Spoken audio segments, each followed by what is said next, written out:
Buonasera a tutti, benvenuti a questa nuova puntata di Effetto Sera Talk Show su Social, benvenuti a questo appuntamento elettorale post elezioni europee e amministrative. Grazie ovviamente per avermi raggiunto qui, in questo caso in postazione casalinga. Sandro Angioni. Sì, buonasera a tutti. Praticamente a risultati già acquisiti. Vabbè, per quanto riguarda Cagliari e Sassari magari sì, però vedremo anche perché sono 27 comuni che insomma, diciamo, devono decidere il loro sindaco. Da dove vuoi iniziare? Dalle europee? Direi che prima facciamo venire in diretta perché abbiamo Luchino Corrias, il collega, anche lui giornalista, che ci segue ovviamente da remoto. Ciao Luchino, perché anche lui poi c'ha una riunione.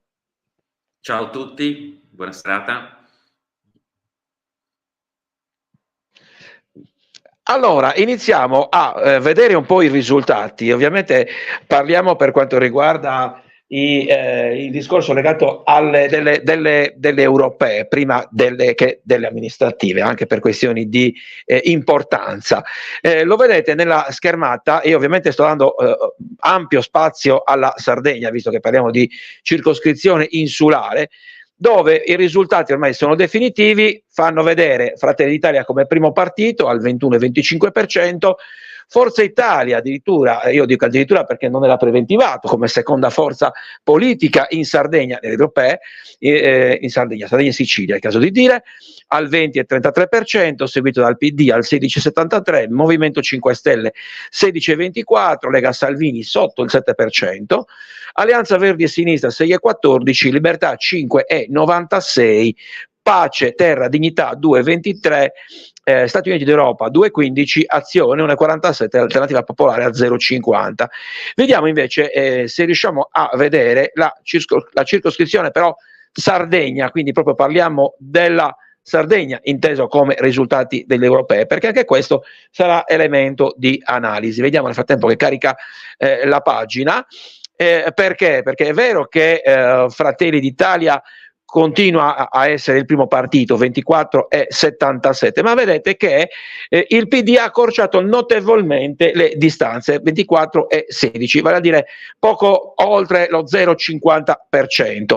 Movimento 5 Stelle, terza forza politica in Sardegna, 16,90, AVS 10,05, Forza Italia 9,79, Lega Salvini qui addirittura ancora più sotto rispetto alla somma delle due circoscrizioni, 5,55, Pace Terra Dignità 3,84, Stati Uniti d'Europa 2,38, Azione 1,59, Libertà 0,60, Alternativa Popolare 0,37. Luchino, ne approfitto subito per chiamare te in causa e ti chiedo un esame, un'analisi di quello che hai visto per quanto riguarda i risultati delle europee, perché Fratelli d'Italia comunque è il primo partito, ma Sardegna quasi in controtendenza rispetto a una fetta abbondante della penisola. Va detto però che i dati sardi sono in qualche modo influenzati da un dato più importante, che è quello sull'affluenza degli elettori. Siamo al 36,89% a livello regionale per le europee, con una punta del 42%, 42, 43% nel territorio di Cagliari, questo per effetto delle amministrative. E questo è un dato che farà riflettere nei prossimi giorni, nelle prossime settimane, cioè la Sardegna non è andata a votare anche e soprattutto perché probabilmente c'è l'elemento che i sardi non riescono a eleggere un parlamentare europeo. Già nella scorsa legislatura europea non siamo riusciti a eleggerne uno e sicuramente questo ha influenzato anche la scelta dei sardi di non andare a votare. Poi possono essere anche altri elementi. Sicuramente, secondo me, questo è un dato molto importante, che anche possiamo dire da sardi, possiamo essere vergognosi in una fase del genere, dove le scelte più importanti per la Sardegna, come la continuità territoriale, ma le stesse politiche energetiche che vengono decise in Europa, noi non abbiamo un rappresentante sardo. Poi l'incidenza che può avere un rappresentante in un Parlamento che conta 705 parlamentari è tutto da discutere, però è emblematico, sicuramente un elemento che ha alterato poi i risultati elettorali è la bassa affluenza, motivata secondo me dal fatto che poi i sardi non vanno in Europa, non possono esprimere, se non in casi straordinari, eccezionali, un loro rappresentante. E le istanze, i problemi sardi non possono essere accomunati a quelli siciliani, sono due realtà molto diverse tra loro. Per quanto riguarda poi il risultato elettorale, è interessante se guardiamo poi anche il risultato di Forza Italia, altro risultato interessante, si è confrontato con i nostri cugini siciliani, dove Forza Italia è il primo partito. Mentre in Sardegna abbiamo, come hai detto tu, adesso lo rivediamo come dato, il 9,79%, ma più o meno abbiamo avuto la stessa differenza rispetto al resto d'Italia, per esempio con le regionali, dove in Sardegna abbiamo superato il 6% e nelle altre regioni che sono state elezioni Forza Italia si è assestata al 12% più o meno. Gli altri dati non sorprendono, nel senso che abbiamo a livello nazionale un risultato di Fratelli d'Italia abbastanza molto elevato, cioè c'è la tenuta, o comunque la vittoria. Corriere della Sera oggi titolava appunto vince la Meloni sostanzialmente, anche in relazione alla tenuta dei risultati elettorali dei partiti di centrodestra del resto d'Europa. Interessante il dato il Partito Democratico in realtà non ha lo stesso exploit che ha in altre regioni italiane. Dunque, vediamo un po' questo siamo, i dati che mi stiamo facendo vedere sono questi, ecco. Allora, questi sono il collegio insulare, ti faccio vedere ovviamente i dati della regione Sardegna. Ecco. La Sardegna stiamo praticamente 24,77%, il Fratelli d'Italia e il Partito Democratico che si attesta al 24,16%. Ripeto, secondo me questi dati sono interessanti, ma condizionati molto dalla scarsa affluenza alle urne. Poi vedremo. Io vorrei coinvolgere anche Sandro, ovviamente, perché parliamo di elezioni europee con un occhio di riguardo al caso Sardegna, ma potremmo dire caso insulare, perché giustamente Luchino prima faceva notare come il problema dell'affluenza sia un problema reale. Sardegna ultima tra le regioni italiane per l'affluenza, Sicilia penultima, ma comunque continuiamo sempre noi a essere sempre penalizzati, perché già a livello numerico. Ma perché praticamente loro sono 3 volte, se non 4, più di noi, quindi ormai abbiamo imparato dopo tanti anni. Questa mi pare che fosse la 10ª votazione per il Parlamento europeo e mi pare che solo 3 volte siamo riusciti a eleggere qualcuno. Mi viene in testa Melis, mi viene in testa Soru. L'ultima volta è stata nel 2014, l'ultima volta che abbiamo portato 3 parlamentari è stato il 2014, poi 2019-2024 neanche uno. E prima del 2014 Mario Melis, che però si perde nella notte dei tempi. Quindi questo che cosa vuol dire? Che il sardo sa che è inutile che vada a votare per i suoi che dovrebbero rappresentarlo, perché tanto non riuscirà. È come mettere in competizione, prendiamo la città di Cagliari e il comune di Quartuccio, con tutto il rispetto, e dovendo votare è chiaro che andranno avanti quelli che provengono da Cagliari. Questo per quanto riguarda l'affluenza. L'altro elemento, dicevamo prima, per quanto riguarda il dato delle europee, ma ovviamente questo poi lo vedremo anche per quanto riguarda le amministrative. Fratelli d'Italia, lo vedete nella schermata, al 24,77%, PD, secondo partito, al 24,16%. Ti chiedo che lettura dai, cioè Fratelli d'Italia comincia a essere sempre il primo partito, però c'è la forbice tra Fratelli d'Italia e il PD che si è accorciato notevolmente. Effetto Todd, mi viene da dire. Ma più che effetto Todd, che aggancerei al 16,90 preso dal Movimento 5 Stelle, che praticamente è uguale ai dati di Campania e Calabria.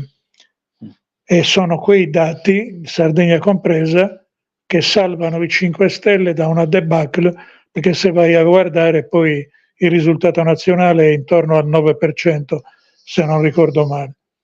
Quindi effetto Todd no. Quello che viene da dire è che Fratelli d'Italia è a questo punto forse meno che alle regionali, ma il centrodestra ha sbagliato i candidati. Allora, o l'effetto negativo della gestione di Cagliari è un'onda lunga che continua a punirli. Luchino, tu sei d'accordo sulla valutazione che sta dando Sandro?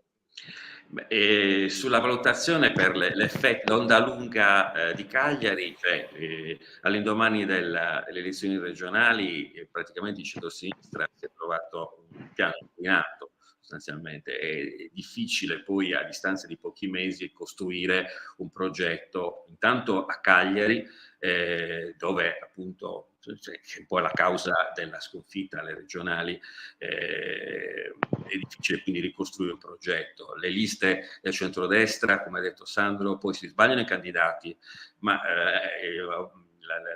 e anche c'è difficoltà a cercare candidati in una competizione elettorale dove si arriva all'indomani di una grave sconfitta. Il centrodestra il 25 febbraio scorso non pensava di perdere, cioè ha dato tutto per poter vincere, c'era la convinzione, la determinazione per vincere, in realtà poi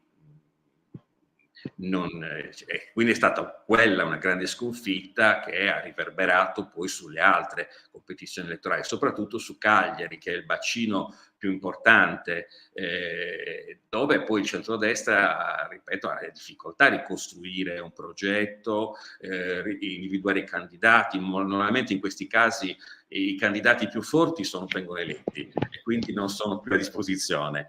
Quelli che non ce l'hanno fatta alle regionali hanno difficoltà a rimettersi in marcia, a trovare le energie, le risorse, la forza per chiedere una seconda volta il voto. Molti rinunciano, quindi abbiamo visto anche delle liste di candidati importanti che non si sono candidati in consiglio comunale. E quindi hanno avuto delle liste che erano un po' sottotono, anzi molto sottotono. Viceversa abbiamo di fronte un centro-sinistra, un campo largo anzi, che è abbastanza baldanzoso, nel senso che è uscito vittorioso dalle regionali, e questo facciamo il discorso contrario rispetto a quello del centrodestra, si presenta nella competizione di Cagliari appunto su un piano inclinato, dove appunto era annunciata la vittoria direttamente anche al primo turno, cioè si vociferava che ci fosse. Poi sulla scelta del candidato sindaco o dei candidati, perché ci sono altre competizioni, certo ha ragione Sandro, evidentemente di fronte a un candidato che si dava già per vincente, all'indomani del 25 febbraio scorso, forse delle valutazioni diverse si sarebbero potute fare. Però, no, Luchino, vorrei con Sandro di far voltare un po' pagina, anche se poi ci ritorneremo con Sandro per quanto riguarda le europee, perché lo dico tranquillamente, purtroppo il sito ufficiale del Ministero dell'Interno, quello che dovrebbe dare i voti e le preferenze in tempi reali, non è proprio un tempo reale, perché se noi entriamo nei vari siti dei vari comuni ci dà già dei risultati avanzati. Faccio un esempio, è l'esempio del comune di Cagliari, perché il sito Eligendo ci dà appena 10 sezioni su 173. Vale la pena ricordare che il seggi per lo scrutinio delle amministrative si è aperto alle 15, sono le 18:39 e siamo appena a 10. Nel sito del comune di Cagliari invece siamo a 16 su 173, siamo poco meno del 10%, siamo ancora lunghi, però possiamo dare già qualche risultato, anche se poi diciamo che già le varie interviste dei politici in giro per i media sembra, diciamo così, l'abbrivio sia quello, insomma, che vediamo da qui. Massimo Zedda, il candidato del centro-sinistra al Campolargo, con il 57,76%, seguito da Alessandra Zedda, centrodestra, 36,21%, terzo Giuseppe Farris, lista civica, 3,90%, Emanuela Corda 1,19 e Claudia Ortu 0,93. Stiamo parlando, ripeto, di 16 sezioni su 173. Sandro, queste Cagliari, però anche Sassari mi pare che non faccia differenza, si sta prefigurando una vittoria del centro-sinistra nelle due città maggiori della Sardegna, Cagliari e Sassari, addirittura al primo turno. Era quello che si pensava o va contro ogni pronostico? Allora, intanto bisogna rivedere tutto per quanto riguarda i pronostici prima dello spoglio. Ormai, se vai a guardare, vince chi ha più liste fiancheggiatrici. Perché la cosa è diventata questa. Quanti sono? 20 mi pare i candidati per ogni lista? No, sono di più perché sono 32 se non ricordo male. Addirittura sono 32 persone messe a correre che almeno 10-15 voti a testa tra amici, parenti, familiari riescono a metterli insieme. Moltiplica per il numero i candidati con i 10 voti per il numero dei candidati per il numero delle liste e ottieni già una grossa base di partenza. Di questo ne avevo già parlato in occasione delle regionali, quando ho detto attenti che c'è la furbata di chiamare singoli sindaci di piccoli comuni, che sono quelli che non verranno mai eletti, però portano dai 200 ai 400 voti che servono al capobastone per andare lui in regione. Ma con questa dinamica il voto disgiunto non pare essersi verificato, o perlomeno non a favore di Alessandra Zedda. No, assolutamente. Qui continuiamo a pagare gli errori fatti a febbraio. Va. Tu pensa che Zedda, almeno per quanto riguarda il quartiere dove abito... Di il nome, perché Zedda sono due. No, adesso si capisce. Troverà esattamente quello che ha lasciato lui quando era sindaco. Ancora lo scivolo in cemento che copre parte dei gradini per accedere al bastione, gli stessi scavi nel bastione di Santa Caterina, il pullman che non passa in castello perché in via La Marmora c'è un ponteggio a protezione del palazzo che ospita un centro sociale. Tutte cose che praticamente l'immondezza c'è, come quando è andato via, quindi deve ricominciare da lì per quanto riguarda Castello, che però sezioni 101 e 102, la 101 credo che non sarò smentito neanche questa volta, che è la parte alta, quella verso Monte Urpino, dove sono preti e suore, voteranno Zedda. Stranamente. Sandro, io lo dico nel frattempo, chi ci sta guardando lo dico in anteprima, proprio perché il discorso che facevo prima sul sito internet ufficiale dei comuni, in questo caso il sito del Ministero dell'Interno, difficilmente dà i risultati in tempo reale. Io ho fonti ufficiose, visto che siamo a Monserrato, perché è uno dei 3 comuni del Cagliaritano che va a elezioni. Vedete che addirittura noi abbiamo qui sul sito a Monserrato 0 su 21, quindi grazie ai vari rappresentanti di lista posso anticiparvi che dei 4 candidati in vantaggio risulterebbe essere Tommaso Locci, sostenuto da 3 liste civiche, con circa 600 voti di vantaggio rispetto al secondo. È evidente che con queste distanze si prefigurerebbe un ballottaggio, con Locci che andrebbe però a ballottaggio, ancora non si sa, perché vabbè, ancora ufficioso, perché le distanze tra i 3 candidati sindaci siamo nell'ottica intorno ai 60 voti l'uno dall'altro, quindi con scrutinio ancora aperto al momento, mentre Locci è intorno al 34%, gli altri sono intorno al 20-21%, quindi sono ancora se la devono ancora giocare, ecco. Intanto so che per certo ormai, perché è arrivata la comunicazione, Paola Casua, a proposito di sinistra, confermata sindaca di Guasila. C'è il discorso di Sassari, dove anche lì si prefigurerebbe un'altra vittoria anche qui al primo turno da parte del sindaco sostenuto dal cosiddetto Campo Largo. Anche qui, Sandro, ti chiedo un'altra valutazione, perché poi il discorso è: va bene Cagliari, abbiamo fatto 1000 ragionamenti, ma Sassari arrivava comunque da Nanni Campus, che si diceva che avesse fatto bene, o è semplicemente un discorso numerico perché il centrodestra si è spaccato in due? Ricordati che Nanni Campus è stato messo in crisi dai suoi stessi, tant'è che per arrivare a termine di mandato ha dovuto inserire rappresentanti del partito dei 5 Stelle che in campagna elettorale, quando è stato eletto, erano suoi oppositori. Quindi anche lì c'era tutta un'altra situazione, gli appetiti sono strani, forse la politica non ha più la serietà di appartenenza di un tempo, non so che dire. Alghero, visto che stiamo parlando di tutto, come siamo messi? Adesso arriviamo. Prima voglio dire, no, adesso vediamo insieme. Intanto posso dire che gli ultimi aggiornamenti di Sassari, stiamo parlando di 13.349 schede su 62.717, quindi stiamo parlando di 37 sezioni su 140, sono davvero poche. Però diciamo che si è ridotto la forbice, è sotto il 50%, quindi per una manciata di voti al momento Giuseppe Magia rischierebbe, fra virgolette, di andare al ballottaggio. Contro chi? Allora abbiamo Lucchi, che di fatto è sostenuto dalla Sardegna al centro 2020 con altre 5 liste civiche e al 25,89, Brianda al 4,59, Paloppoli al 2,92 e Gavino Mariotti al 17,13. Quindi al momento il rettore dell'Università di Sassari sarebbe terzo incomodo, non avrebbe neanche la possibilità del ballottaggio. Lucchino, chiedo a te una valutazione di Sassari, che nel frattempo io cerco Alghero. La valutazione di Sassari è che a Sassari si ripropone come il Campo Largo.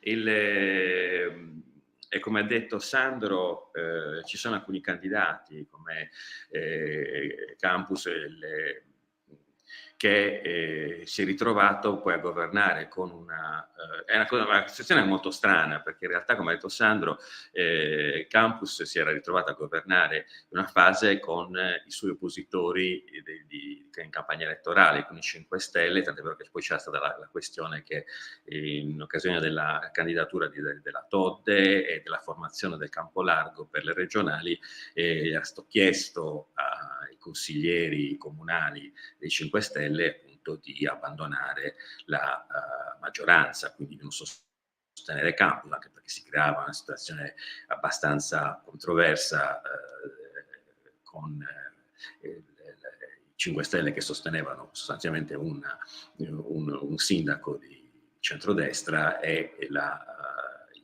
5 Stelle poi in regione, che invece formavano un Campo Largo con la Todde candidata contro appunto un candidato di centrodestra, anche come tra l'altro come orientamento politico di partito lo stesso. Quindi c'è la questione che il centrodestra a Sassari batte, insomma, non fa nulla, nel senso che la scelta probabilmente in quel caso del candidato, secondo me, è stata un po' azzardata, nel senso che forse una valutazione sul candidato del centrodestra si sarebbe dovuta fare meglio, ecco. Poi non so se hanno influito notizie che in campagna elettorale sono uscite sul candidato, il rettore dell'università.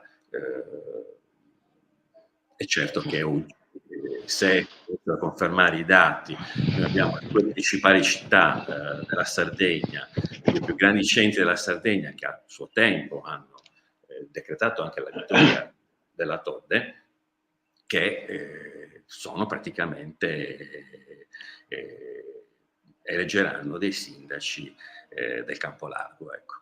Quindi famoso onda lunga di cui parlava che Sandro, io l'avevo ipotizzato da subito, forse ne avevamo discusso anche in un'altra diretta in occasione appunto delle elezioni del 25 febbraio, che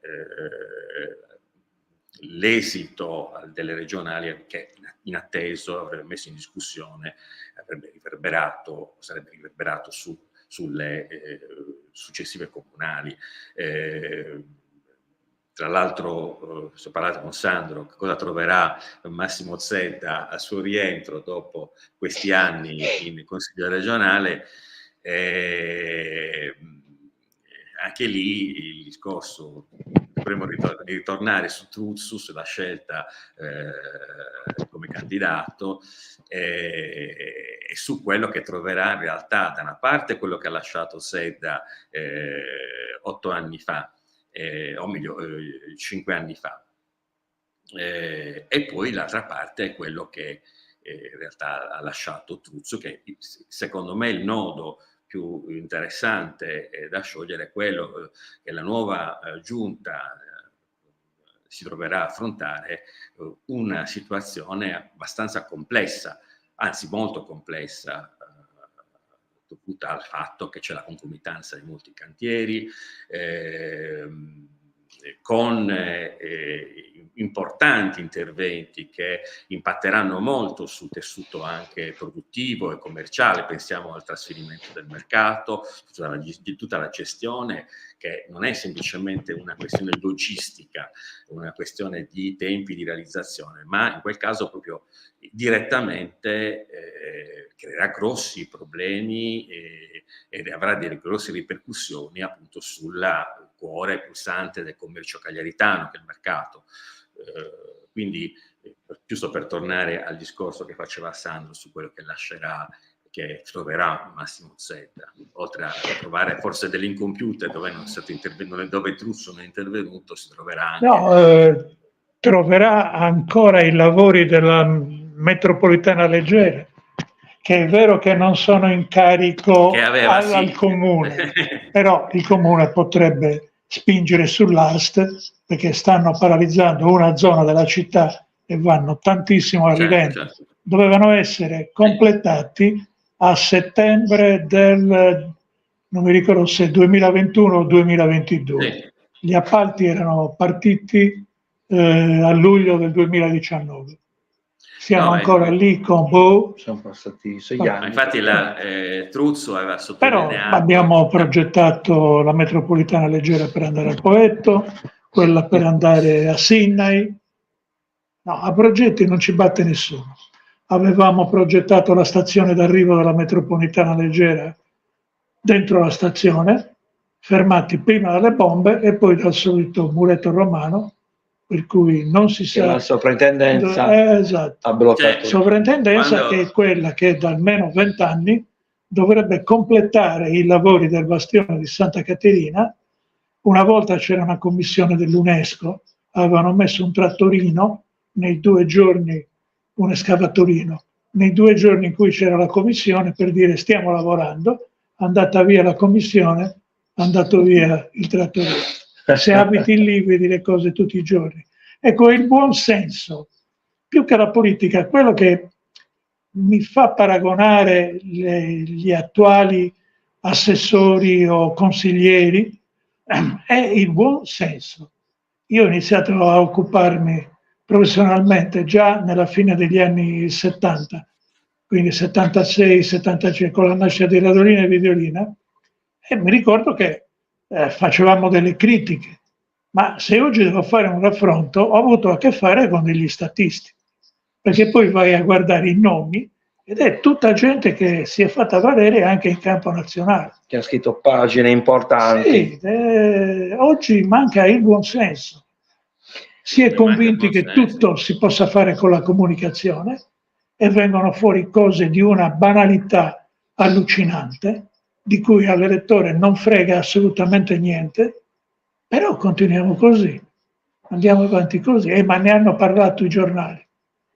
Beh, sicuramente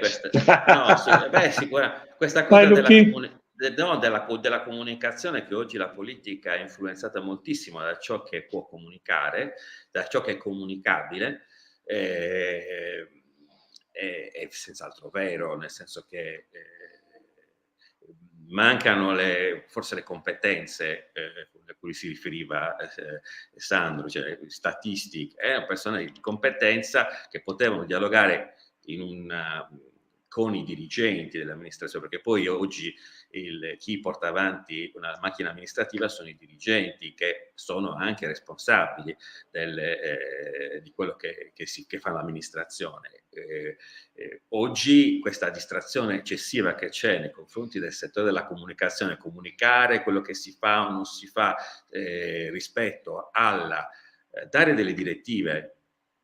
Un sindaco come Delogu, che ha affrontato, che è stato il sindaco che ha dato avvio alla trasformazione profonda della città di Cagliari, cioè il punto di riferimento. Oggi si ragionava per esempio su un progetto che è iniziato proprio con la giunta Delogu, che è l'apertura del porto alla città, con l'eliminazione della nave della Tirrenia, che era la muraglia che si trovava davanti, con l'eliminazione del famoso muretto della cancellata. della cancellata. Poi c'è stato diversi interventi anche successivi con Floris, ma per esempio l'eliminazione del muro sul Molo Icnusa, che separava il molo militare da quello civile. C'è questo progetto di apertura della città verso il porto, che è diventato poi alla fine anche un porto orientato alle crociere, al porto turistico, e pensiamo oggi il progetto di Boeri, che in un certo senso col bosco orizzontale creava un'altra muraglia. Cioè non c'è neanche la visione della prospettiva che, tra l'altro, un sindaco della stessa orientamento politico dell'ultimo sindaco che abbiamo avuto, Truzzu, aveva con lungimiranza avviato, anche con grandi difficoltà, perché al tempo io ricordo che fu facile anche solo spostare la nave della Tirrenia di fronte alla via Roma in un altro molo e allontanarla. Perché Luchino, io ti interrompo un secondo, do risultati anche di Alghero, perché stanno arrivando gli altri comuni, visto che parliamo di comuni importanti della Sardegna in termini numerici, perché ovviamente me ne vogliono gli altri che sono andati a elezioni. Lo scontro è fra due candidati, centro-sinistra e centrodestra, Raimondo Cacciotto contro Marco Tedde. Al momento parliamo di 12 sezioni su 52, ripeto ancora una volta, la fonte è il Ministero dell'Interno, quindi fonte ufficiale, con Cacciotto, esponente del campo largo, di fatto con 8 liste a supporto, 2.588 voti, pari al 54,26%, seguito Marco Tedde che ha appena, tra virgolette, 6 liste, comunque con il 45,74%. Quindi anche qui il centro-sinistra si conferma in testa. Però cioè io dico questo, Sandro, il sentimento lo stiamo vedendo, ok? Passi che Cagliari, in quanto città, l'abbiamo visto anche alle regionali, abbia bocciato il centrodestra, ma mi chiedo se è un'inversione di tendenza. Io ho sentito l'intervista di Tore Kerchi che ha fatto Massimiliano Reis su Videolina questo pomeriggio, ha detto: i sardi ci stanno ridando un po' di credito, tocca a noi non deluderli. È un nuovo credito o è una rivalsa contro il centrodestra, però? Intanto quel che dice Tore Kerchi mi ricorda gli statisti, ecco, che ho conosciuto all'inizio dell'attività. Non sottovalutiamo però le pugnalate che fatalmente sarebbero venute fuori per quello che i sardisti hanno considerato un tradimento. Se non ricordo male c'era un sindaco sardista ad Alghero, e quindi anche qui bisogna vedere come si sono lasciati prima di andare a votare. Non credo che votino da altre parti, però semplicemente magari non vanno a votare, ed ecco che questi sono i risultati. In ogni caso siamo anche conosciuti per le alternanze, per cui prima era quindi sta nell'ottica delle cose, dici, passare da una parte all'altra. Sì, beh, tu pensa ai primi anni 90, venivamo da anni di democristiani prima e di PC poi 94 improvvisamente Forza Italia, poi di nuovo Ruzzoloni, quindi ci piace andare avanti così. Però mi sembra di notare che, come diceva qualche fisico conosciuto, come la materia, nulla si crea, nulla si distrugge, tutto si trasforma. Cioè i voti del centrodestra, magari uno sì, un più o meno, si sono trasferiti, cioè prima era Forza Italia, 94, poi sono andati a finire nella Lega, ricordiamoci gli europei, oltre il 30%, oggi confluiscono tutti in Fratelli d'Italia, anche qui è nell'ottica delle cose. Direi di sì, perché c'è un capo a Roma che piace, 2,5 milioni di voti personali con questa tornata elettorale, però manca un esercito. Purtroppo sì. Allora, la spinta a un certo punto, non dico che rischi di invertirsi, però se non altro di fermarsi. Beh, questo è Io nel frattempo do qualche dato importante di altri comuni che sono andati al voto, che sono definitivi. Ad esempio Calasetta, e quindi andiamo su Cisiglesiente, con Antonello Pugioni che diventa sindaco con la lista Rinascita Calasettiana con il 48,48%, essendo comuni sotto i 15.000 abitanti, lo sappiamo, vale la regola dove basta prendere un voto in più rispetto ai concorrenti che si diventa sindaco. Quindi complimenti e congratulazioni, buon lavoro ovviamente ad Antonello Pugioni, sindaco di Calasetta. Abbiamo detto di Guasila, la sindaca riconfermata, nonché consigliere regionale Paola Casula. Andiamo a Esterzini. Perché quando amministri bene, il cittadino, l'elettore ti vota. Tutto lì. Netta la vittoria Esterzini di Renato Melis con il 68,22% contro l'avvocata e amica, che saluto, Isabella Boi, al 31,78% con Identità Futuro. Quindi Renato Melis, nuovo sindaco, anzi confermato sindaco di Esterzini.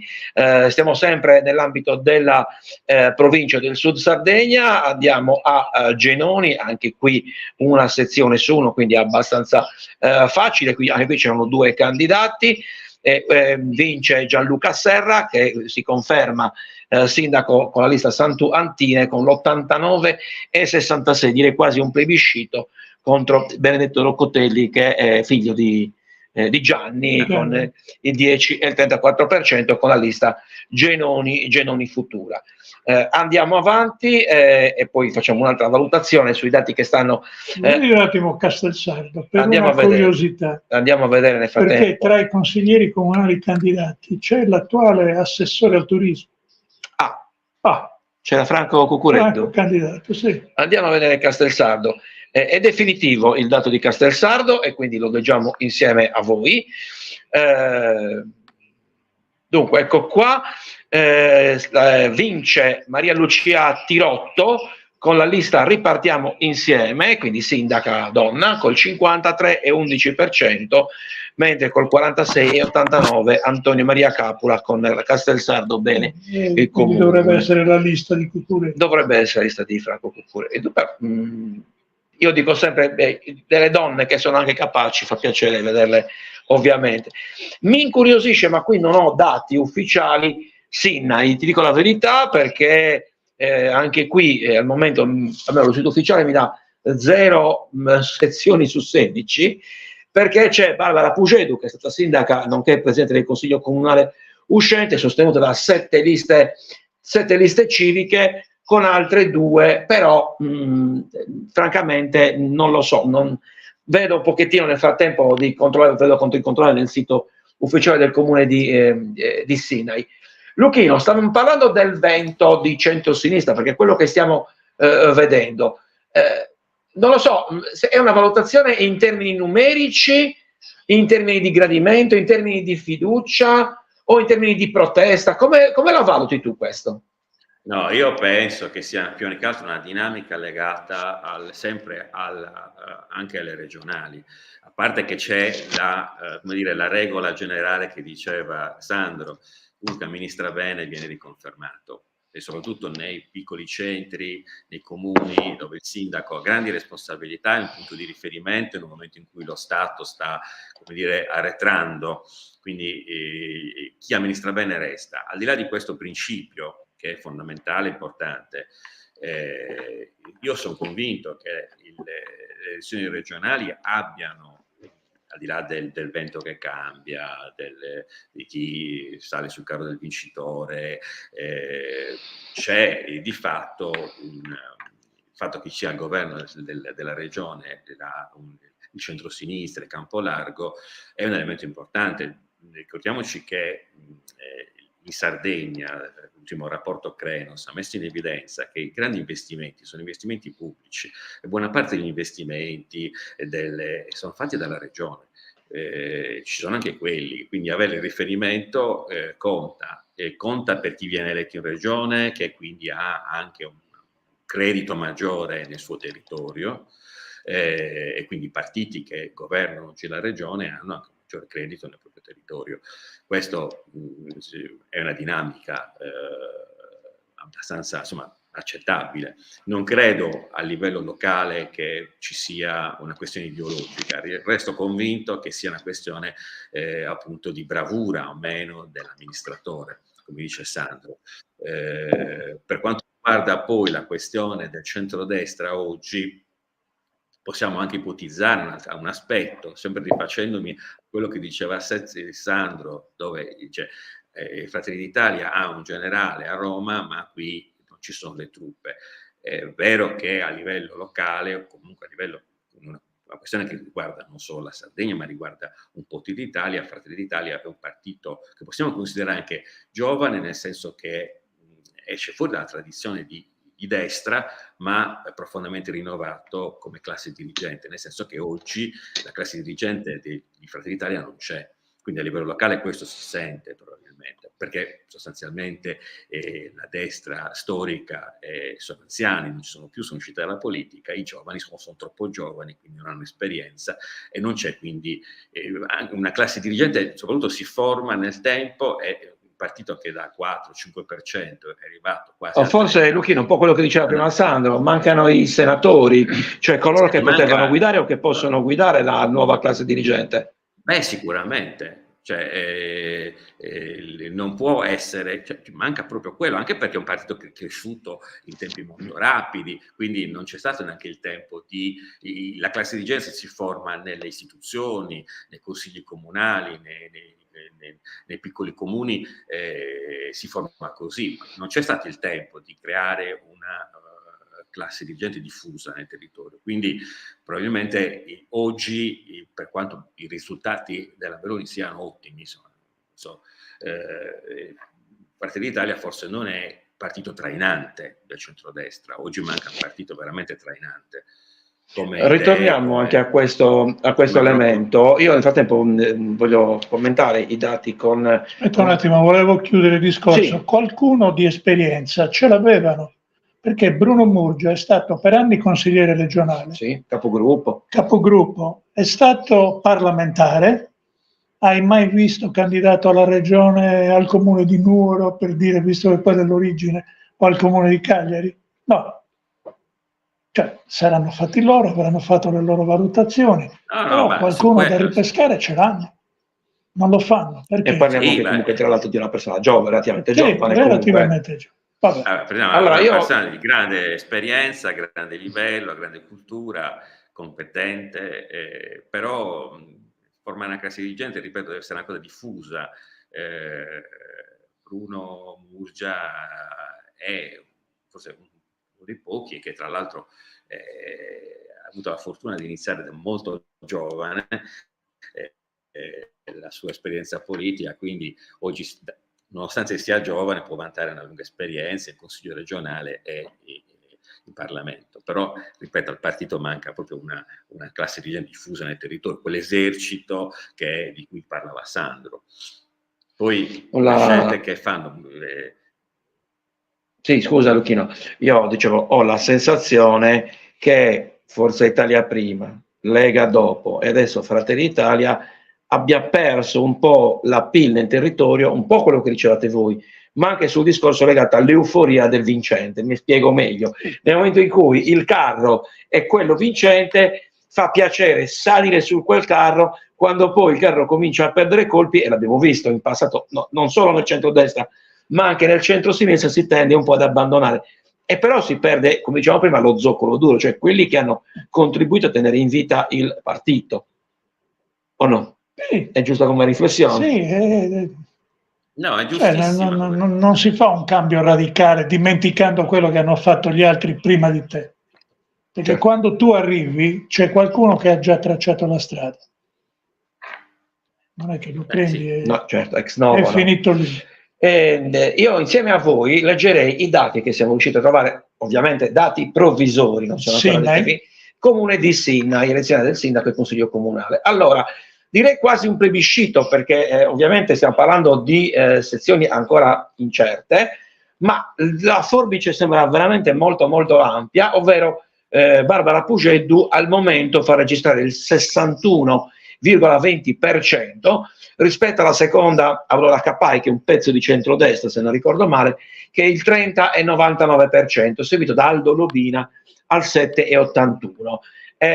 Qui diciamo in qualche modo, torniamo al punto di prima, il campo largo si è riunito sotto il nome di Barbara Pugeddu rispetto a Cesare Moriconi, perché si era paventata l'ipotesi di candidare il sindaco l'ex consigliere regionale del PD, anche forte del fatto che Barbara Pugeddu aveva ottenuto un ottimo risultato a Sinai alle regionali. Ecco. Sì.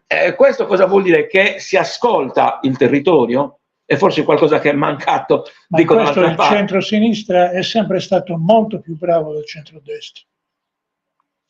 Nell'ascoltare le esigenze, le istanze. Ma non solo, ma nell'attrezzare anche semplicemente gli scrutatori. I rappresentanti di lista, I dici? rappresentanti di lista. Sono una macchina. Quelli che presidiano alle regionali. A un certo punto eravamo io e te in diretta e abbiamo visto dei movimenti 4-5 ore prima che venisse fuori qualche risultato con amici che ci hanno detto stanno arrivando Conte e la Schlein e come mai?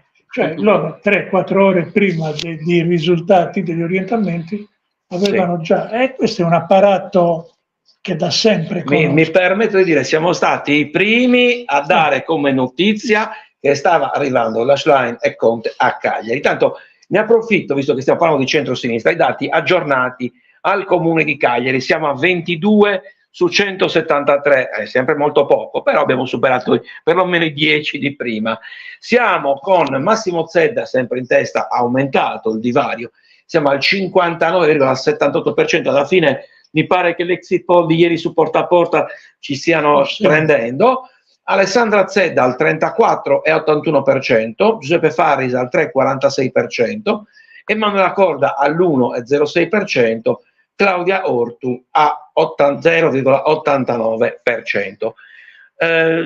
Luchino, questa forbice che si allarga, certo dipende sempre dai quartieri, dalle zone, ma mi pare che forse la cautela che il centrodestra aveva abbia avuto poco, come posso dire, poco terreno fertile, perché mi pare che stiano confermando i dati di ieri che davano una forbice intorno al 60% di Massimo Zedda. Bisogna dare atto ad Alessandra Zedda che in serata, nel pomeriggio, ha già riconosciuto l'onore del vincitore chiamando Massimo Zedda. Questa è la notizia che le ha riconosciuto, quindi la vittoria.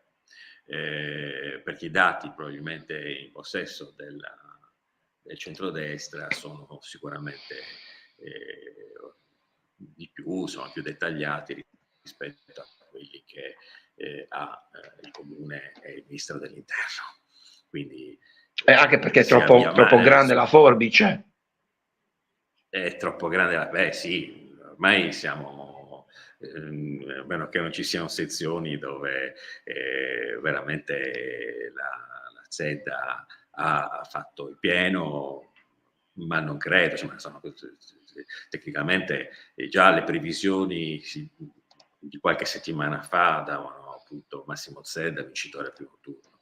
Ricordo che i progressisti che hanno caldeggiato la candidatura di Zedda puntavano su questo dicendo che c'erano sondaggi che davano appunto Massimo Zedda vincitore già al primo turno. Quindi è plausibile, ripeto, mi sembra è una distanza irrecuperabile ormai.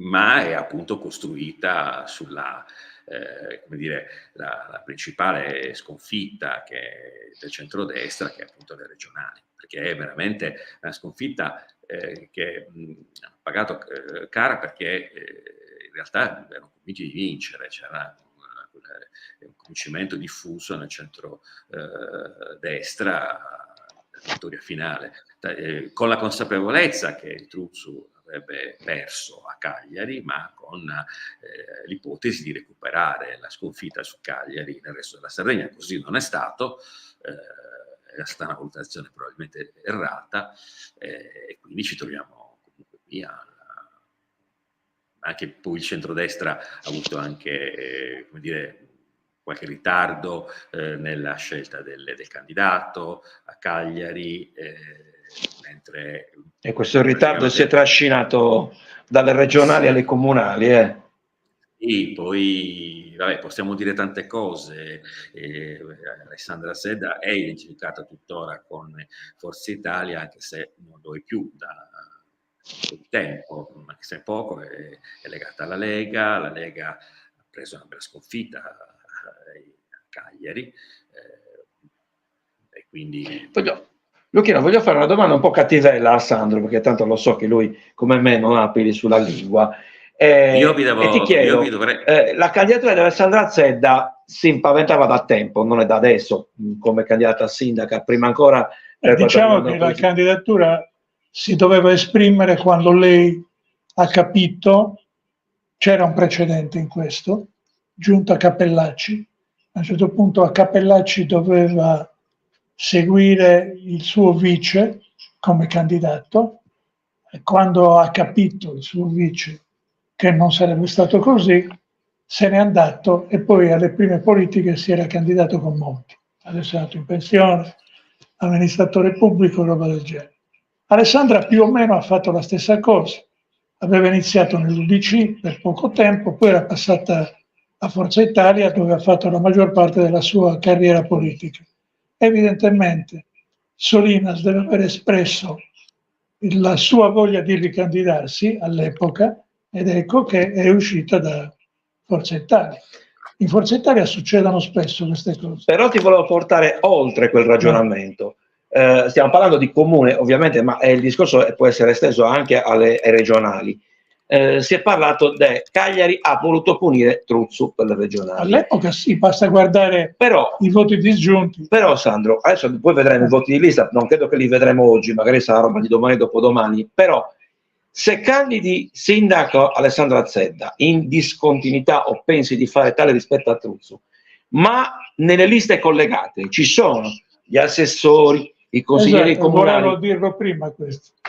È inutile perché poi la discontinuità è venuta fuori negli ultimi giorni di campagna elettorale, perché evidentemente sono arrivati segnali in questo senso, perché inizialmente era vedremo di mantenere tutti i cantieri accelerando un momentino i lavori.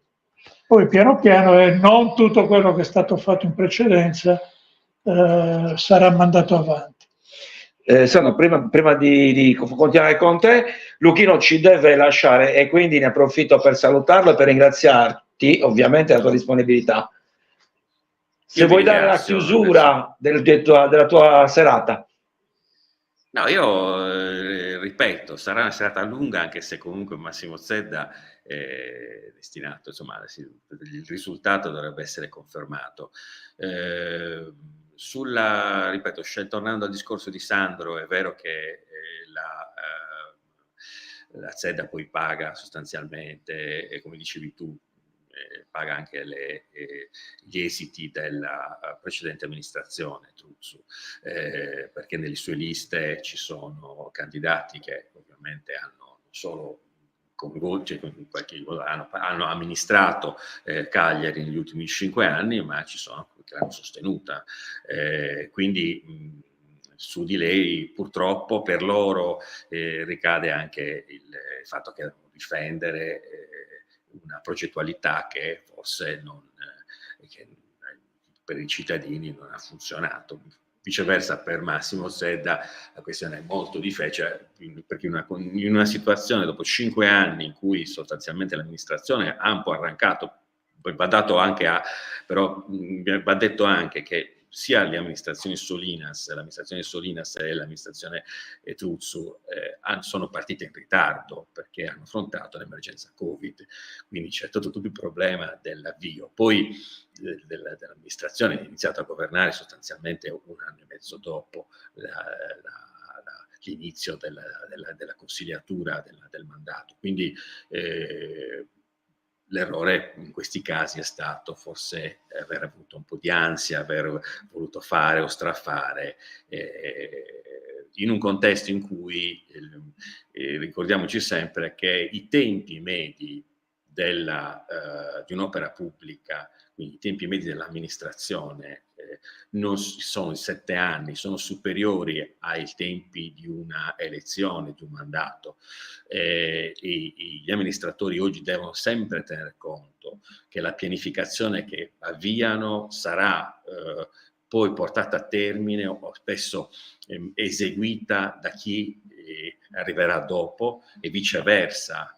Gli amministratori che vengono eletti oggi ereditano tutta una pianificazione che richiede tempi lunghi, che fortunatamente mi auguro che appunto il nuovo sindaco possa portare a termine le diverse opere e attenuare soprattutto i disagi che questi anni hanno causato ai cagliaritani per quanto riguarda Cagliari. Io vi ringrazio. Luchino, io ti ringrazio ovviamente della tua partecipazione. Allora, vi auguro buon proseguimento a tutti e buon ascolto ai ascoltatori. Grazie, un abbraccio. Ciao Luchino, ti lascio ovviamente. Allora, possiamo adesso lasciare anche, siamo noi, nel frattempo magari se qualcun altro volesse collegarsi siamo disponibili. No, continuiamo la chiacchierata. Sì, no, io stavo controllando il cellulare per vedere se c'erano insulti, ma o non stanno guardando. No, guardate, stanno guardando. Anzi, se ti vuoi spostare, fare qualche telefonata per avere ulteriori aggiornamenti, ci siamo. Io lo dico perché, essendo ovviamente in tempo reale i dati, io veramente rimango senza parole sul fatto che nel sito ufficiale del Ministero dell'Interno, Eligendo, siamo notevolmente indietro rispetto ai singoli comuni. Ripeto, Monserrato e Sinai al momento è come se non avessero neanche aperto i seggi. Ma guarda, ti consolo, perché prima di venire qua guardavo Mentana sulla 7 che stava indagando su Roma, dove per quanto riguarda lo spoglio delle votazioni delle europee, alle 5, alle 17 di oggi ancora non erano riusciti ad arrivare al 50%, perché non so che cosa tutto sia successo, per cui Marino ha fatto una denuncia, l'ex sindaco che si è ricandidato e mi pare sia stato anche eletto, e denunciava l'attuale sindaco di Roma una situazione che ha filmato, in cui c'erano le schede incustodite dentro delle casse, i computer che non erano stati montati, roba del genere. Quindi insomma, e anche in Piemonte so che ci sono grossi problemi. Ecco. Allora io volevo insieme a te però farti vedere le elezioni, però andiamo a vedere i risultati delle europee e facciamo un'altra valutazione da questo punto di vista. Perché prima ho visto una cosa che mi ha incuriosito, che riguarda la Lega. Guarda i voti, allora stiamo parlando delle europee in Sardegna, quindi non il collegio insulare, cioè vuol dire Sicilia e Sardegna, solo Sardegna, dove 1844 sezioni, definitivo, Giorgia Meloni, detta Giorgia, ha preso 61.673. Il secondo candidato, che è il sardo, che è quello che doveva essere da volano, cioè da trainare tutta la lista. Se non sbaglio appartiene allo stesso partito? Che ed è in Parlamento uguale, che è Salvatore De Ida, con 25.502. Gli altri andiamo veramente sotto, perché il terzo, pensate, ha 720 voti. Perché vi faccio questo riferimento? Perché il Partito Democratico, che a sua volta è il secondo partito in Sardegna per quanto riguarda le europee, La differenza è notevole. Qui c'è la candidata sarda, ovvero Angela Quaquero, che fa registrare quasi 41.000 preferenze, nel dettaglio 40.864. E la Schlein, che diciamo, la leader, appunto, raddoppia la Schlein. Ma perché la Schlein era difficile da scrivere nella scheda. Potevano scrivere anche Ellie, come altro Giorgia. Era 20.573. Ora, al netto di tutto, si può spiegare così la differenza? O è un po' troppo semplicistica?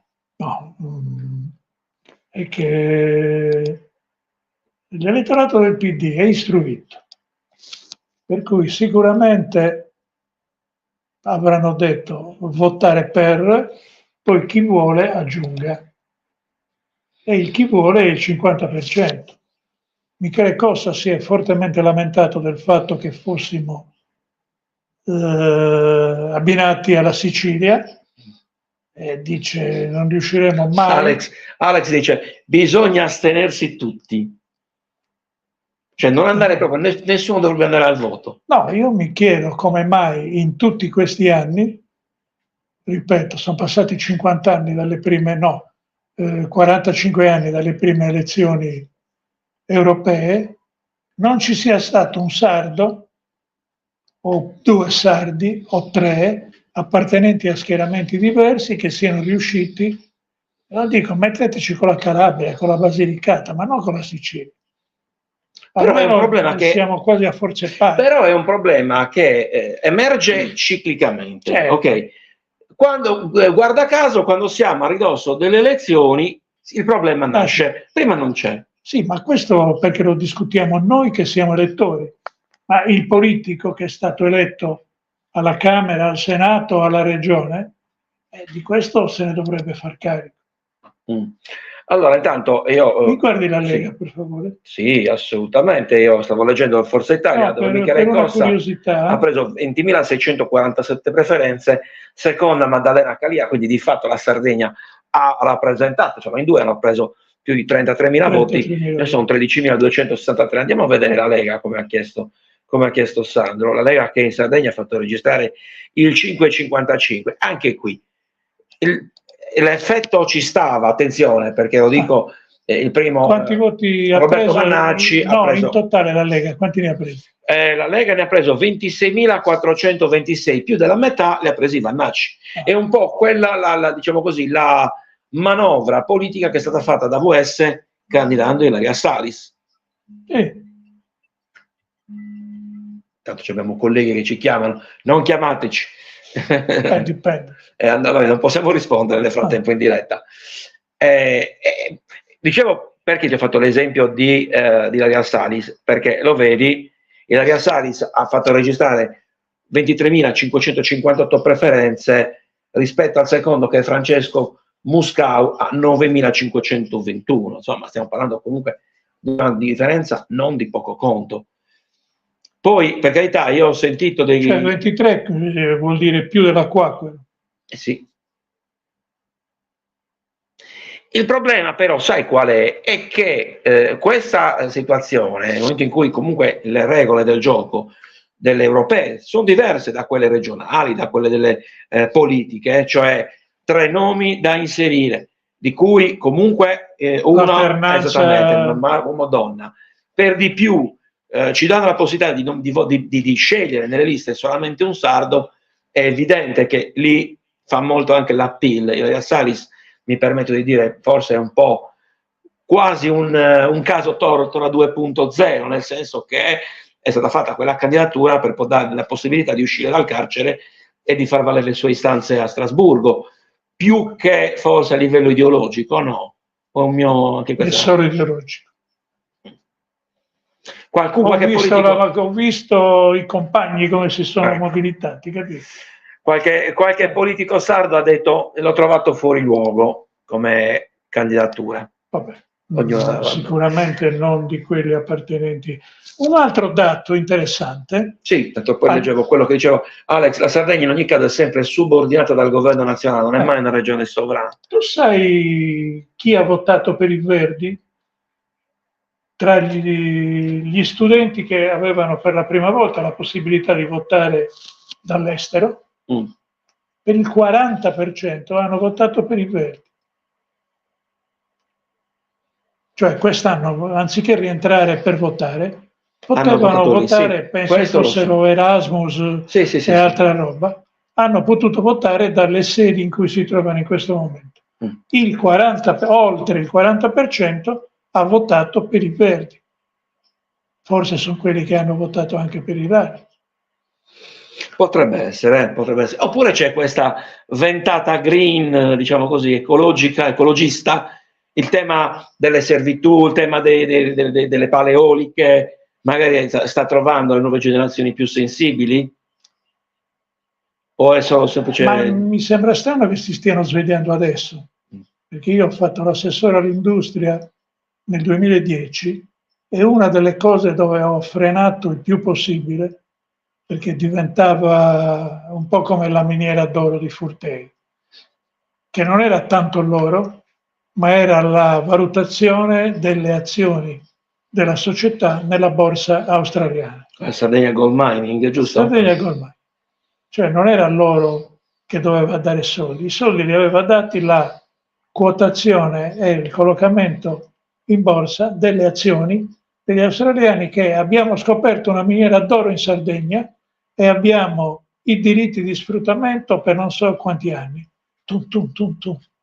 I soldi li facevano da lì. Poi ci siamo dimenticati di dirgli sì, però quando te ne vai devi bonificare, e abbiamo bonificato a spese nostre. Quello è un nervo scoperto di più siti e non solo per... No, a Portovesme, senza andare troppo lontano. Ottana, me le sono viste tutte queste cose. E una delle cose di cui avevo toccato con mano è che gli indiani, per esempio, in grande parte, venivano in Sardegna per mettere pannelli solari e pale eoliche, per produrre energia elettrica che non era a nostro vantaggio, perché continuavamo a pagarla tantissimo, compresi i contributi per mettere pale eoliche, però loro avevano diritto a una green card che gli consentiva, nel momento in cui venivano tacciati a livello mondiale di essere grandi inquinatori, avevano le centrali a carbone raddoppiate, però dicevano no, guarda qua, io vedi, gli sto dando da fare, eccetera, eccetera. Poi ho dovuto assistere alla chiusura o alla cassa integrazione in tante società che erano fuori mercato in quanto aziende energivore che pagavano l'energia elettrica per produrre molto più di tutte le altre nel resto d'Europa. E avevamo una produzione di energia elettrica più alta di quello che fosse il consumo o le necessità che avevamo nell'isola, e il governo se la vendeva fuori. Adesso è peggio. Certo.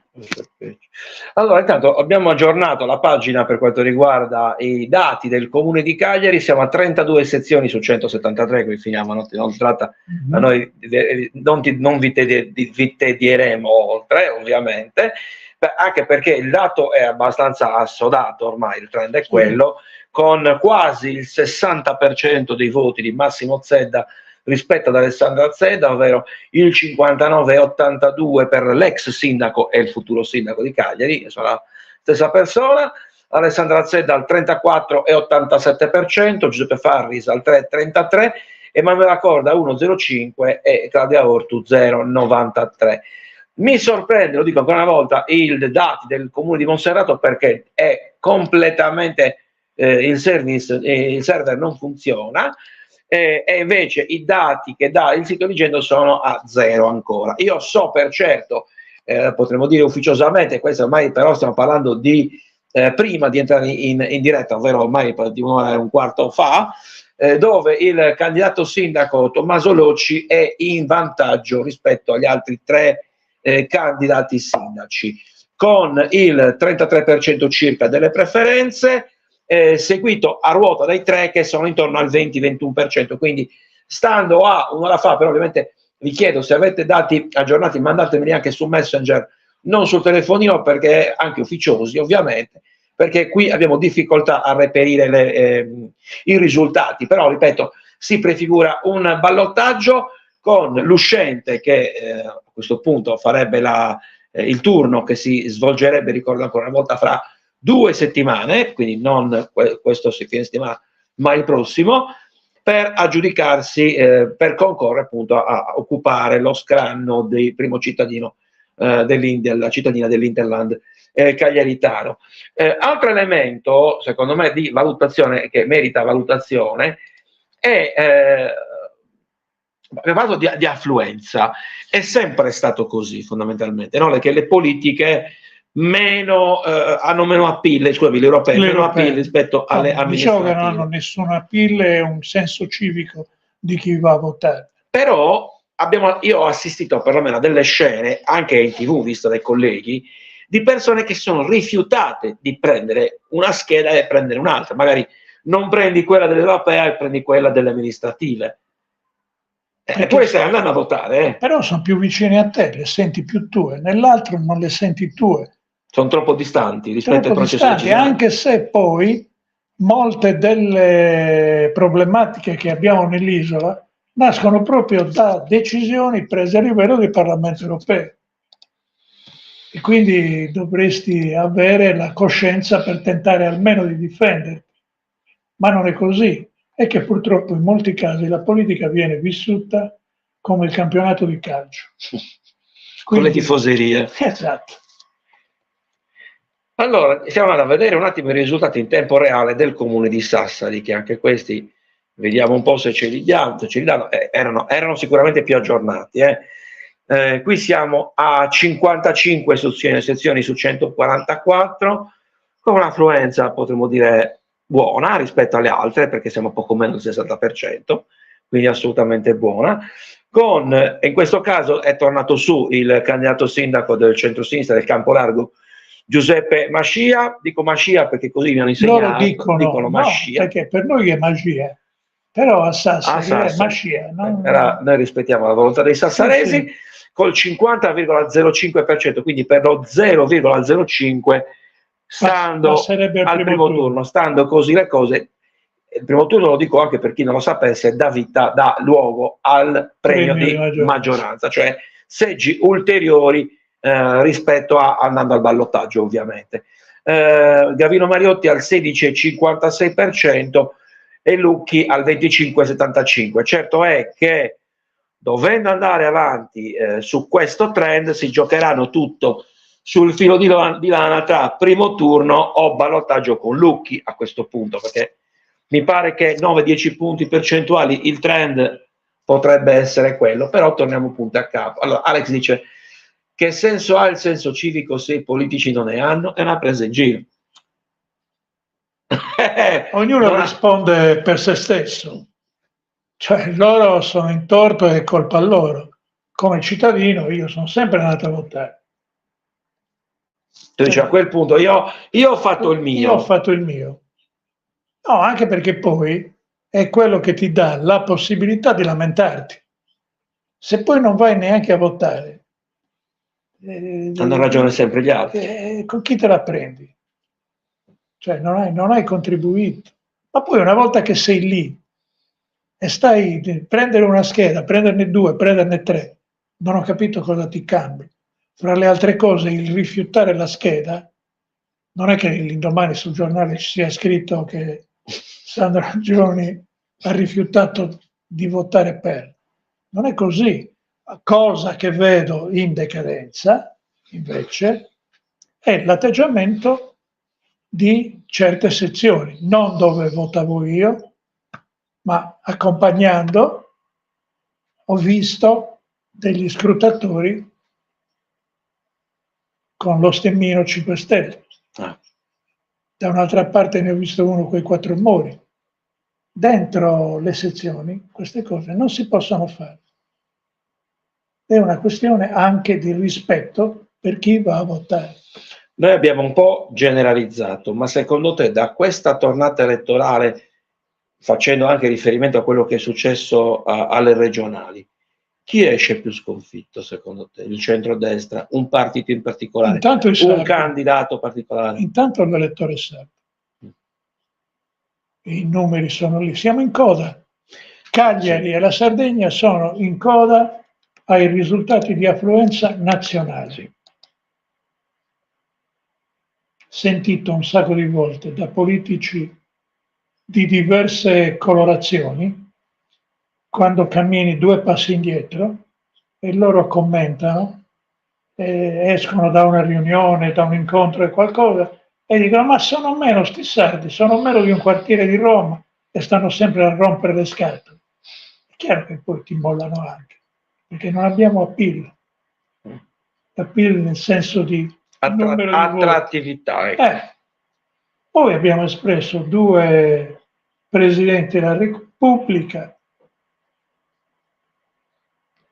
io ministri.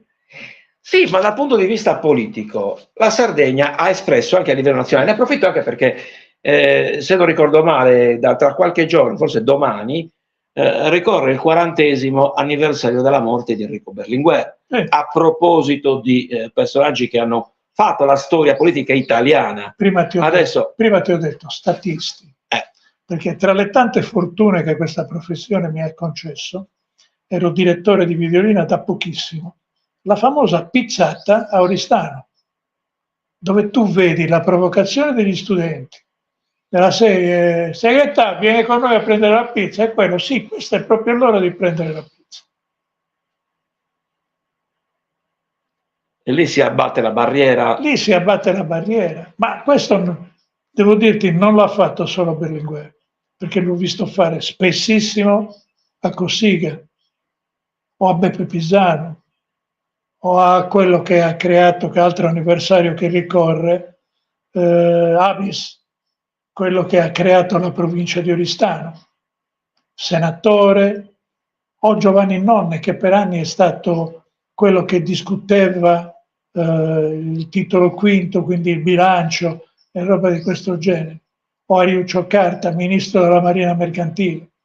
Qui appena li nominano bis sottosegretario di pare che si arrivano il cocchio di Sant'Efisi, da un'esina calmare. Io credo che molte nuove generazioni, alcuni non li conoscano per sentito dire, però credo, come dicevamo prima, che manchi la leadership di queste figure di riferimento. Tu pensa a un Tore Kerchi, 2 file per entrare alla Camera, in una i giornalisti che devono andare all'ufficio, insediamento del Parlamento, in una fila i giornalisti che devono andare in sala stampa, nell'altra fila i candidati eletti che devono entrare in Parlamento. Faccia da ragazzino, e lei chi è? Onorevole Salvatore Kerchi, onorevole, ascolti, guardi, vada con noi il gruppo di sardi che diciamo a chi era preposto: no, guardi che possiamo, anche poi documenti e via dicendo. E anche lì, carriera. Mi dispiace, Tore era la persona giusta che era stata indicata per gestire i fondi Sulcis. Poi chissà cosa è successo. Il famoso piano Sulcis, chissà cosa è successo. O non glieli hanno fatti spendere, o si è andato a toccare determinati... Perché poi ci sono anche le vittime del fuoco amico, Non pensare solo a maggioranza e opposizione. Sono anche quelli, perché lui, così, non ne ha avuto abbastanza. I muretti a secco, quelli che poi nel voto segreto si facevano sentire.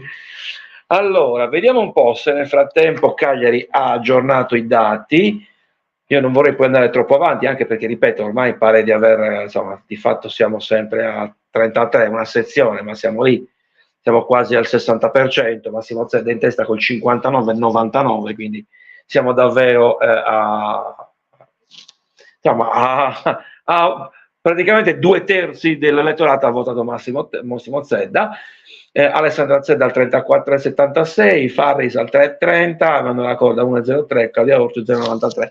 Sandro, io faccio sempre riferimento perché prima di andare in diretta io ho sentito un po' di dichiarazioni post elezioni, non solo Cagliari ma in generale, anche Sassari, anche Alghero. Ecco, il centrodestra, io ho sentito Michele Cossa, ho sentito credo c'era il Sasso De Ida, ho sentito Fausto Piga, consigliere regionale di Fratelli d'Italia, lo stesso Alessandro Sorgia, che è l'attuale consigliere regionale della Lega appunto in via Roma, dicevano dobbiamo fare un serio ragionamento. Ma queste sono le stesse parole che io ho sentito a febbraio. Infatti non l'hanno fatto a febbraio e non l'hanno rifatto adesso. Però hanno 5 anni di tempo per leccarsi le ferite, per cercare di capire che lo slogan non incanta più. L'elettore non è il cretino al quale sono convinti di rivolgersi. 5 anni no, perché poi fra estate prossima, 2025, ci sono altri comuni che vanno al voto. No, ma adesso io parlavo Cagliari mi ricordo Quartu, se non ricordo male, giugno 2025, sì. Che comunque è la terza città della Sardegna. Sì. Quindi dove se devi fare... il sindaco ha lavorato bene. Però, e torniamo al discorso della realtà diversa da comune rispetto alle realtà più grandi, fa molto A, il rapporto personale, B, non sempre, e lo stiamo vedendo anche in questa tornata elettorale, le liste che contengono il simbolo di partito tirano. A Monserrato, ad esempio, sono 3 liste civiche, non ci sono partiti. A Quartu. Perché la lista civica ha quel moltiplicatore di cui abbiamo parlato prima. Cioè, se tu ti candidassi... Mi è stato chiesto. Allora. Non è il caso. Con le liste civiche sono contenitori, però senza dargli una simbologia di partito. Sì, perché lì subentrano altre cose. Ci sono vari step che devono... Però c'è il discorso anche forse anche alla ritrosia dei cittadini nei confronti dei partiti. No, cioè, è anche la paura che ti arrestino. Poi alla fine. C'è anche quello. C'è anche quello. Molte volte per poco approfondimento del mestiere che stai andando a fare, è da consigliere o da assessore. Beh, ma anche fare il semplice consigliere comunale ci vuole comunque un minimo di preparazione, o comunque bisogna studiare. Fra le altre cose c'è invece un grosso richiamo, perché mentre prima ricordo tempi in cui c'erano i gettoni di presenza e se ti andava bene con il numero di riunioni eri arrivato a 200-300 mila lire, adesso partiamo da 2.400 euro di fisso. 2.400 euro è più del reddito di cittadinanza. Che ormai non c'è neanche più, quindi. Per andare a fare che cosa? Se non lo fai seriamente... Una volta c'erano anche le circoscrizioni a Cagliari, ma oggi non c'è neanche più quelle. E quelle erano palestra. Erano i famosi parlamentini, molti venivano da lì. L'esperienza di molti veniva da lì e avevano il vantaggio di avere i contatti col quartiere. Contatti non vuol dire solo acchiappare voti, vuol dire anche rispondere a esigenze che sembrano piccole, ma che in effetti sono il succo giornaliero della vita. La strada che sporca, la grondaia che perde, l'immondezza che viene ritirata in ritardo, il pullman che non passa più perché c'è un ponteggio e chi se ne frega. Sandro, io direi di chiudere poi alla fine, perché mi pare che grosso modo... Riguardiamo Sassari e Alghero. Riguardiamo prima Sassari e Alghero prima di salutarci, così anche per avere gli ultimi risultati che io ho qua. Allora, Sassari mi dà 61 sezioni su 140, è aumentato perché era... Sì, era 0,5 a 22. 50 e 22 Mascia, come voti sono 11.570. Lucchi al secondo posto, quindi se non dovesse arrivare al 50 farebbe il ballottaggio, ma al momento non è previsto il ballottaggio, con il 25,43%. Terzo Gavino Mariotti, rettore dell'Università di Sassari, al 16,71, e poi abbiamo Brianda Mariano 5,01 e Paloppoli Giuseppe 2,63. Questo per quanto riguarda Sassari. Vediamo Alghero, che sono appunto i comuni più popolosi, più numerosi. e anche visto che arriviamo verso l'esame in estate, credo che sia anche importante capire chi sarà la guida. Ricordiamoci che sono 2 i candidati sindaci ad Alghero, dei 2 c'era anche un ex sindaco che si è ripresentato, che è appunto Marco Tedde, no? Sì, già allora, consigliere regionale. Esatto. Dunque, vediamo un po' se ci danno i risultati delle elezioni comunali. Eccoli qua. Allora, al momento stiamo parlando di 21 sezioni su 52, quindi siamo neanche alla metà, però anche qui il trend sembra essere abbastanza orientato, ovvero il 54,49% per Raimondo Cacciotto, lista del centro-sinistra, quindi campo largo, e Marco Tedde, diciamo prima. Anche lui verrebbe eletto al primo turno. Anche lui, vabbè, sì, in questo caso. Rimanendo così le cose. Beh, non è previsto qui il ballottaggio, per il semplice motivo che solamente 2 candidati, quindi non c'è ballottaggio. Il ballottaggio è caso mai ci fossero stati più di 2 candidati. Quindi comunque, però, anche volendo non ci sarebbe lo stesso, perché comunque stiamo parlando del 45 e 51% per Marco Tedde. Siamo davvero alla chiusura. Dobbiamo Guasira? Guasira, io so per certo che ha vinto Paola Casula, quindi...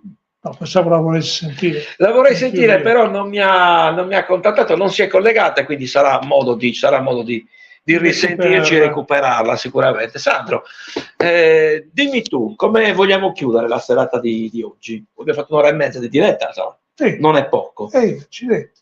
È volato. Tu pensa che è volato, tu pensa che... Tu sei abituato alle maratone lunghe. Infatti mi metto a ridere quando... Questa è una mini maratona. No, quando parlano, Mentana. Alle teorie iniziavamo alle 4 del pomeriggio e finivamo alle 6 del mattino. Io alle regionali, grazie anche a te, a quella che avevi, ho fatto 8 ore di diretta, sì. Quindi è andata molto bene. Questa ovviamente è stata molto improvvisata. Ma anche perché c'è l'appeal dei dati che arrivano in ritardo, assolutamente, ma che arrivano, e poi lì c'era un finto testa a testa che si è dimostrato finto, perché poi il divario 3 ore prima stanno arrivando, sapevano tutti tranne che chi doveva dare. Qui è talmente evidente il divario tra il primo e il secondo che secondo me anche ipotizzando un crollo, ma siamo lì. Allora c'è il sondaggio di ieri, c'è il trend che stiamo seguendo, per cui direi che bisogna solo vedere chi ne c'è sto bessino, come dico. Come se i voti di lista che arriveranno dopo, quelli sicuramente, perché non vengono conteggiati. Li prenderanno domani. Va bene. Allora, io ovviamente ringrazio Sandra Gioni, ringrazio Lucchino Corrias che si è collegato. Ringraziamo chi ci ha seguito. Io non posso fare altro che ringraziare anche le persone, devo essere sincero, avevamo previsto dei collegamenti, poi come capita molto spesso in queste situazioni, sai, commentare una sconfitta magari non è mai facile, e quindi pur nel rispetto siamo sempre a disposizione per eventualmente nuovi collegamenti, organizzare interviste per spiegare o comunque dare una chiave di lettura propria. Grazie ancora una volta e ci vediamo. Forza Tortu. E forza Tortu, perché comunque deve correre, giusto per me. Sì, finale del 200. Guarda, incrociamo le dita. Grazie ancora a tutti voi, ci vediamo domani, buona serata. Arrivederci.